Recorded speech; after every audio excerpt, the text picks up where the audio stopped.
আলাইকুম। আজকে আপনাদেরকে দেখাবো ডালিয়া ফুল, বেগুনি কালার ডালিয়া ফুল ফুটে আছে দেখেন। আবার অনেকগুলো কষি দিছে, এগুলোতে আবার কলি দিয়েছে, এগুলো ফুটবে। এই ফুলটা আমার অনেক পছন্দের। লাল কালারের ডালিয়া ফুল ছিল, সেটা মারা গিয়েছে। এখন বেগুনিটা আছে। আমার ছেলে প্লাস আমার সবারই এই বেগুনি কালার ডালিয়াটা বেশি পছন্দের।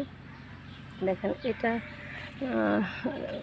পরবর্তীতে এটা আর কয়েকদিন, হয়তো বৈশাখ মাসটা শেষ হলে এটা গাছটা মারা যাবে। কিন্তু হ্যাঁ, এটা গাছটা যখন মারা যাবে তখন আপনারা গাছের যে নিচে আলুর মতো হয় একটা, ওই আলুটা যদি আপনারা শুকনো জায়গা বা বালুতে রেখে দিতে পারেন, তাহলে পরবর্তী শীত আসার সময় দেখবেন ওই আলু থেকে আবার কুশি দিয়েছে। সেভাবে আপনারা সংরক্ষণ করতে পারেন ডালিয়া ফুলের। পরবর্তীতে যদি গাছ চান, এটা আলু থেকে শিকড় কুশি দেয়। ধন্যবাদ সবাইকে, ভালো থাকবেন।